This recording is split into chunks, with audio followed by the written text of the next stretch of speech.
Olá, sejam mais bem-vindos a mais uma aula de língua portuguesa. Hoje a gente vai se aventurar pelo campo da literatura, ou seja, a arte das palavras. O conteúdo de hoje é o Barroco brasileiro. Vamos ver uma curiosidade bem bacana. A primeira escola ou período literário brasileiro é o quinhentismo. O Barroco vem em seguida, em 1600. Quinhentismo de 1500, 1600 Barroco. Tinha alguns livros didáticos bem antigos que diziam que era o sescentismo, mas não pegou esse nome. Pegou o nome de Barroco porque ele vem do Barroco português. A gente já vai ver algumas características. Lembrando, tem algumas pitadas de história, algumas pitadas de literatura, algumas pitadas de língua portuguesa. É importante acompanhar aí e prestar atenção. Bom, o Barroco se inicia no final do século XVII. Especificamente em Salvador, por ser a capital do Brasil nessa época, tá? Em 1600. Essa tendência artística teve grande destaque na arquitetura, na escultura, na literatura, principalmente na escultura. A gente vai falar muito sobre arte hoje, certo? O marco inicial do Barroco é a Prosopopeia, de 1601, de Bento Teixeira. Todo período literário tem um marco inicial, geralmente um texto literário que apresenta as características deste período literário. Nosso marco inicial é a Prosopopeia de Bento Teixeira. Lembrando sempre que a gente tem um grande precursor das obras de arte, que é Aleijadinho, no Barroco. Bom, como a gente disse anteriormente, ele é influenciado pelo Barroco português, tá? No Brasil, esse estilo se desenvolveu durante o período colonial chamado Século do Ouro. A capital era Salvador, mas Minas Gerais tinha a Rota do Ouro. Tá? Havia mineração nos estados e Minas Gerais até Salvador existia a Rota do Ouro, chamado também de Século do Ouro. Foi durante o Século do Ouro que iniciou o Ciclo de Ouro. A exploração desse minério foi a principal atividade econômica do Brasil em 1600. Bom, nessa época a primeira capital do Brasil era Salvador e logo ela foi transferida para o Rio de Janeiro, tá? Por uma questão estratégica do imperador.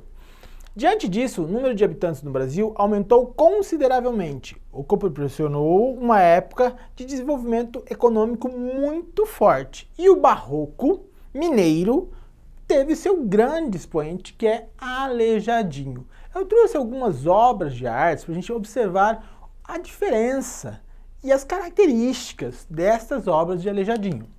A primeira obra é São João da Cruz, uma imagem de 1,59 m, instalada na igreja de Nossa Senhora do Carmo, em Sabará, Minas Gerais. Observe a imagem aqui, tá? Depois eu trouxe 3 estátuas, tá? 3 esculturas, da esquerda para a direita. Nossa Senhora do Rosário, Nossa Senhora das Dores e São Joaquim. Eu quero que vocês observem nas imagens os olhares, as características físicas, as roupas, as cores. Professor, parece que são os mesmos olhares. Sim, Aleijadinho tem uma característica muito forte que é o olhar. O olhar é muito importante. Bom, agora a gente saiu da questão das esculturas e vamos para a literatura. Toda vez que eu tenho um período literário, eu tenho algumas características. Vamos observar uma a uma. Primeira característica, a linguagem dramática. Segunda característica, o racionalismo. Terceira característica, o exagero e o rebuscamento. Quarta característica, o uso de figuras de linguagem. Quinta característica, a união do religioso e do profano. Próxima característica, o jogo de contrastes. Próxima característica, a valorização dos detalhes. As duas últimas são as duas principais. Elas sempre aparecem na prova do Enem, nos vestibulares e concursos. Importantíssimo. Que é o cultismo, que é o trabalho com a palavra, e o conceptismo, que é o jogo de ideias. Eu trouxe um exemplo textual que tem um conceptismo, um jogo de ideias. Tá? Vamos observar o texto. O texto se chama Ao Abraço do Mesmo Menino Jesus Quando Apareceu, Gregório de Matos. Vamos ler apenas a primeira estrofe. O todo sem a parte não é o todo. A parte sem o todo não é a parte. Mas se a parte o faz todo, sendo parte, não se diga que é parte, sendo todo. Observe o jogo de ideias e o jogo de palavras, o cultismo e o conceptismo trabalhando juntos aí no texto. Bom, os principais autores deste período. No seu material didático tem as principais obras, mas vamos trabalhar aqui principalmente os principais autores. Bento Teixeira, de 1561 a 1618, Gregório de Matos, de 1633 a 1696.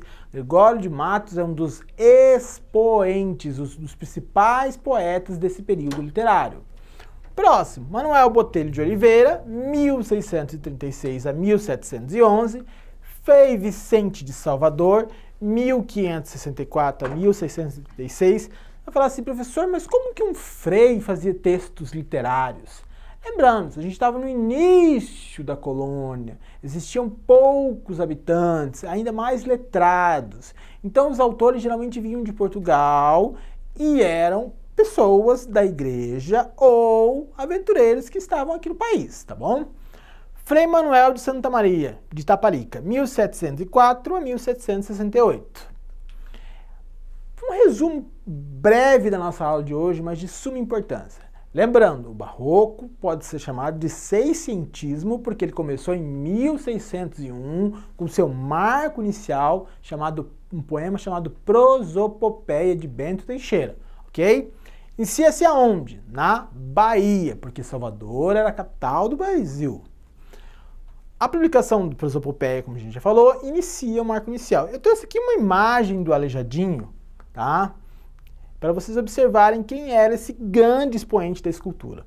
Então, olha só, além da literatura, manifestou-se também nas artes plásticas e na arquitetura, principalmente pela obra Antônio Francisco Lisboa, o Aleijadinho.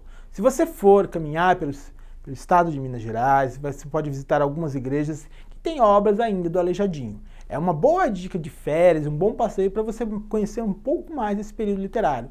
Eu deixo uma frase muito importante, que é também do Barroco, e é uma frase que eu acho muito bem bacana.